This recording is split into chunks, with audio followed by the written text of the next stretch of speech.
ஓம் மகா கணபதியே நமக. குரு வாழ்க, குருவே சரணம்.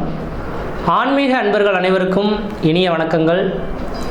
நம்ம இந்த வீடியோ மூலயமாக 2024ஆம் ஆண்டுக்கான ஆவணி மாத ராசி பலன்களை பார்க்க இருக்கிறோம்.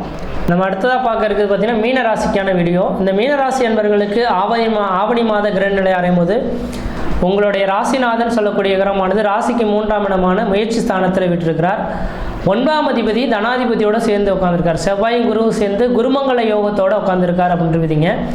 அப்போ மீனராசி அன்பர்களுக்கு தெளிவாக சொல்ல வரங்க, இந்த மாத காலகட்டமானது திடீர் அதிர்ஷ்டங்களும் திடீர் பணவரவுகளும் ஏற்படக்கூடிய ஒரு மாத காலகட்டமாக இருந்துட்டு இருக்கிறத பார்க்க முடியுது.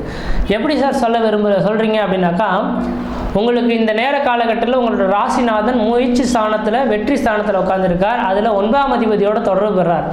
9ஆம் இடம் தான் தன்னோட எண்ண அலைகளை பிரதிபலிக்கக்கூடிய இடங்க. அப்போ இந்த நேர காலகட்டத்தில் உங்களோட ராசிநாதன் மிகப்பெரிய ஒரு வலிமை பெற்று உட்கார்ந்துருக்கக்கூடிய இந்த நேர காலகட்டத்தில் நீங்கள் எது செய்தாலும் தொட்டது தொடங்கக்கூடிய காலகட்டங்கள், நினைச்ச சாதனை பண்ணக்கூடிய காலகட்டங்கள், குடும்பத்தில் ஒரு சுப நிகழ்வுகளும் சுபகாரியங்களும் அழியா சொத்து சேர்க்கையும் ஏற்படக்கூடிய ஒரு காலகட்டங்கள் உருவாகும் அப்படின்றது எழுதப்பட்ட விதிங்க. அதன் பின்னர் பார்த்தீங்கன்னாக்கா உங்கள் ராசியிலேயே இந்த சனி பகவான் வக்ரம் பெறது ராசிக்கு 12ஆம் இடத்த சனி பகவான் வக்ரம் பெறது விசேஷமான ஒன்றுங்க. ஏன்னா சனி வக்ரம் பெற்றார்னா பின்னோக்கி செல்வார், பின்னோக்கி சென்றால் லாபஸ்தானத்தை நோக்கி வருவார்ன்றீங்க. அப்போ இதுக்கு முன்பாக பார்த்தீங்கன்னா தொழிலில் தடை சார், தொழிலில் வருமானங்கள் குறைஞ்சி போச்சு, பொருளாதார நெருக்கடிகள் வந்து போச்சு, கடன்கள் அதிகமாக வந்துருச்சு, எனக்குன்ற ஒரு நிரந்தரமான உத்தியோகங்களில் வெளிநாடுகள் போகலாமான்னு பார்த்தா வெளிநாடு தடைபட்டு இருக்கு, இதெல்லாம் ஒரு அளவுக்கு நல்லது நடக்குமா அப்படின்னு எதிர்பார்க்கக்கூடிய நபர்களுக்கு இந்த நேர காலங்களில் லாபஸ்தானத்தில் சனி பகவான் வக்ரம் பெற்று செல்றதுனால லாபங்கள் பன்மடங்கு பெறக்கூடிய காலகட்டம் உருவாகும். எதிர்பார்த்த விஷயங்கள் உங்களுக்கு கண்முன்னே நடக்கிறதுக்கான ஒரு வாய்ப்புகள் உருவாகுன்றீங்க. அப்போ சனி பகவான் இந்த நேர காலங்களில் வருகின்ற நவம்பர் மாதம் 15ஆம் தேதி வரலும் உங்களுக்கு யோகம் கொடுக்கக்கூடிய அமைப்பில் இருக்கார். வருகின்ற நவம்பர் 15ஆம் தேதி காலகட்டம் வரலும் இதுக்கு முன்பாக யார்ட்டையா பணங்காசுகள் கொடுத்திருந்தாலும் கூட அதை நீங்கள் கேட்டு இந்த நேரத்தில் பண்ணீங்கன்னா அந்த பணமானது உங்களுக்கு தேடி கிடைக்கிறதுக்கான வாய்ப்புகள் உருவாகுன்றீங்க. ஏன்னா 11ஆம் இடம் தான் அதிர்ஷ்டத்தை குறிக்கக்கூடியவங்க. இப்போ 11ஆம் இடத்துல சனி பகவான் வக்ரம் பெற்று உட்காந்துருக்கனால இந்த 11ஆம் இடத்தை நோக்கி போகிறதுனால இது ஓரளவுக்கு யோகம் நேர்ந்த ஒரு காலகட்டமாக இருந்துட்டு இருக்குன்றீங்க. உங்கள் ராசிநாதன் ராசிக்கு 3ஆம் இடத்துலேருந்து பார்த்தீங்கன்னா ராசிக்கு 7ஆம் இடத்தை பார்த்துட்டு இருக்கார். 7ஆம் இடம் கலஸ்தர ஸ்தானம் அப்படின்றீங்க. அப்போ இந்த நேர காலத்தில் திருமணம் ஆகாத நபர்கள் திருமண வாய்ப்புகளும், குழந்தை பேர் இல்லாத நபர்களும் குழந்தை பேர் உருவாதுக்கான வாய்ப்பு உண்டு. சமுதாயத்தினால உங்களுக்கு ஒரு இணக்கமான ஒரு சூழல்கள் ஏற்படுறதுக்கான வாய்ப்புகள் உண்டுன்றீங்க. அதே போல் ராசிக்கு 9ஆம் இடத்தை குரு பகவான் பார்க்கறதுனால தந்தை வழி சொத்து சோகத்தினால் ஆதாயங்கள் ஏற்படுறதுக்கான வாய்ப்பு உண்டு.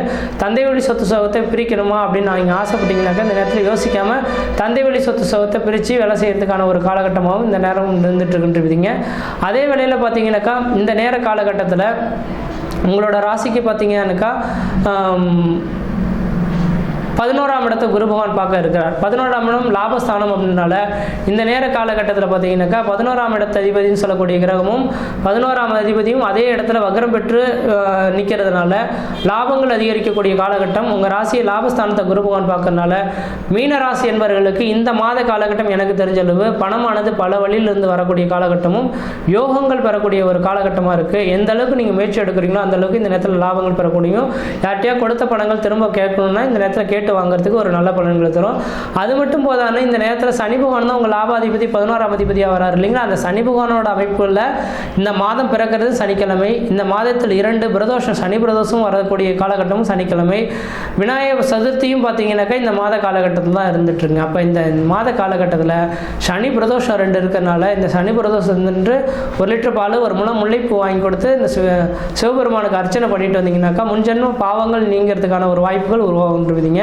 அடுத்தது பார்த்தீங்கன்னாக்கா இந்த நேர காலகட்டத்தில் பார்த்தீங்கன்னா ஆவணி 22ஆம் தேதி என்று விநாயகர் சதுர்த்தியானது நடக்க இருக்குது. அதாவது செப்டம்பர் 7ஆம் தேதி என்று விநாயகர் சதுர்த்தி நடக்க இருக்குது. அந்த விநாயகர் சதுர்த்தி என்று பார்த்தீங்கன்னாக்கா நீங்கள் உங்களுக்கு முடிஞ்ச ஒரு உதவிகளை நீங்கள் செய்து அந்த விநாயகர் கோயிலில் வழிபாடு செய்துட்டு வந்தீங்கன்னா முன்ஜென்ம பாவங்கள் நீங்கிறதுக்கான வாய்ப்புகள் உருவாகுன்றீங்க. இதில் முக்கியமாக பார்த்தீங்க அப்படின்னாக்கா இந்த நேர காலகட்டத்தில் ராசிக்கு 11ஆம் இடத்துல சனி பகவான் உட்கார்ந்துருக்கு மட்டும் இல்லாமல் இந்த சனி பகவான் பிரதோஷ காலகட்டங்கள் வரதுனால பிரதோஷ வேலைகளில் 1 லிட்டர் பால் ஒரு முளம் முல்லைப்பூவும் வாங்கி கொடுத்துறது ஓரளவுக்கு நல்ல பலன் தருன்றீங்க. மற்ற விதத்தில் உங்களுக்கு எந்த விதத்தையும் தோஷங்கள் பாதிப்புகள் சொல்கிறதுக்கான வாய்ப்புகள்லாம் கிடையாதுங்க. சீரும் சிறப்புமாகவே இருப்பீங்க. இந்த மாத காலகட்டத்தில் என்னோட கணிப்பில் நீங்கள் என்ன நினைக்கிறீங்கனாக்கா எதிர்பார்த்த விஷயங்கள், அதாவது வெகு நாட்களாக திருமணம் ஆகலை சார், எனக்கு திருமணம் ஆகணும், குழந்தை பேர் இல்லை சார், குழந்தை பேர் நடக்கணும், அல்லது படம் கொடுத்தேன் சார், கொடுத்த இடத்துல வரல அப்படின்னா அதெல்லாம் வாங்கிறதுக்கும், குழந்தை பேர் தரிக்கிறதுக்கும், அழியா சொத்துக்கள் வாங்கி போடுறதுக்கும், குடும்பத்தில் ஒரு சுப நிகழ்வுகள் செய்யறதுக்கும், சுபகாரியங்கள் செய்யறதுக்கும், குடும்பத்தில் ஒரு நல்ல நிகழ்வுகள் ஏற்படக்கூடிய காலகட்டமாக நவம்பர் 15 வரலும் இருக்குங்க. அதனால் நவம்பர் 15 வரலும் நீங்கள் எது செய்தாலும் தொட்டது தான் தொடங்கக்கூடிய காலகட்டங்கள், நினைச்சதான் சாதனை பண்ணக்கூடிய காலகட்டங்கள், குடும்பத்தில் ஒரு சுப நிகழ்வுகளும் சுபகாரியங்களும், அழியா சொத்து சேர்க்கையும், வீடு மனை வாசல் வாங்குவதற்கும், வீடு மனை வாசல் கட்டுவதற்கும் உகந்த காலகட்டமாக இருக்குது. நீங்கள் எந்த அளவுக்கு முயற்சி எடுக்குங்களோ அந்த அளவுக்கு வளர்ச்சி உள்ள இருக்கக்கூடிய காலகட்டமாக இருக்கும். முயற்சி எடுத்து பாருங்கள், கண்டிப்பாக வெற்றி பெறுவீங்கள். இந்த ஆவணி மாத கட்டணையானது இந்த மீனராசி என்பவர்களுக்கு ஓரளவுக்கு வளர்ச்சி இந்த காலகட்டமாக இருக்குது. முயற்சி எடுக்கிறது உங்களோட அறிவின் திறமை என்று விதிங்க. மற்ற விதத்தில் இந்த தோஷங்கள் பாதிப்புடைய சீர சிறப்பாக இருப்பீங்க, நலமாக இருப்பீங்க. நன்றி, வணக்கம்.